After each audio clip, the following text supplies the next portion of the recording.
ಇನ್ನು ಕನ್ನಡ ಭಾಷೆ ಮತ್ತು ಕನ್ನಡ ಸಂಸ್ಕೃತಿಯನ್ನ ನಾವು ಉಳಿಸಿದ್ರೆ ಕನ್ನಡವು ನಮ್ಮನ್ನ ರಕ್ಷಿಸುತ್ತೆ ಅಂತ ಖ್ಯಾತ ಬರಹಗಾರರಾದ ಜೋಗಿ ಅಭಿಪ್ರಾಯ ವ್ಯಕ್ತಪಡಿಸಿದ್ದಾರೆ. ಬೆಂಗಳೂರಿನ ಮತ್ತಿಕೆರೆಯ ರಾಯಲ್ ಕಾಲೇಜು ಆಯೋಜಿಸಿದ ರಾಯಲ್ ಕನ್ನಡ ಸಂಭ್ರಮ ಕಾರ್ಯಕ್ರಮದ ಮುಖ್ಯ ಅತಿಥಿಯಾಗಿ ಅವರು ಪಾಲ್ಗೊಂಡಿದ್ದರು. ಕಾರ್ಯಕ್ರಮದಲ್ಲಿ ಸಂಸ್ಥೆಯ ಸಂಸ್ಥಾಪಕ ಡಾಕ್ಟರ್ ದೇವರಾಜ್, ನಿರ್ದೇಶಕಿ ಸುಜಾತಾ ದೇವರಾಜ್, ಪ್ರಾಚಾರ್ಯ ಡಾಕ್ಟರ್ ಲಕ್ಷ್ಮೀಶ್ ಹೆಗಡೆ ಸೋಂದಾ ಉಪಸ್ಥಿತರಿದ್ದರು.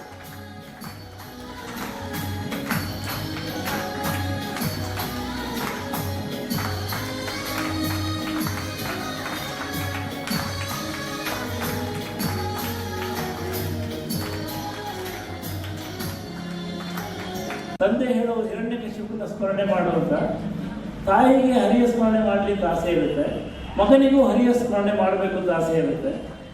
ಈ ಚಿತ್ರನ ಸ್ವಲ್ಪ ಬದಲಾವಣೆ ಮಾಡಿಕೊಂಡು ತಂದೆ ಸ್ಥಾನದಲ್ಲಿ ತಂದೆ ಹೇಳ್ತಾರಲ್ಲ, ಅವನು ನನ್ನ ಸ್ಮರಣೆ ಅಂತ ಅದನ್ನು ಬಿಟ್ಬಿಡಿ, ಆ ಜಾಗಕ್ಕೆ ಕನ್ನಡ ಅಂತ ತಗೊಂಬನ್ನಿ. ತಾಯಿ ಮತ್ತು ಮಗನಿಗೆ ಕನ್ನಡ ಇಷ್ಟ ಇರುತ್ತೆ, ತಂದೆಗೆ ಕನ್ನಡ ಇಷ್ಟ ಇರುತ್ತೆ, ಮಗ ಇಂಗ್ಲೀಷ್ ಓದಬೇಕು ಅಂತ. ನಾನು ಚಿಕ್ಕವನ್ನಲ್ಲಿರುವಾಗ ಕೂಡ ಅಪ್ಪನಿಗೆ ಏನು ಆಸೆ ಇರುತ್ತೆ ಅಂದರೆ ಮಕ್ಕಳು ಇಂಗ್ಲೀಷ್ ಓದಬೇಕು, ಇಂಗ್ಲೀಷ್ ಓದಲಿಕ್ಕೆ ಬಂದರೆ ಅವನು ಒಳ್ಳೆ ಮಗ ಅಂತ.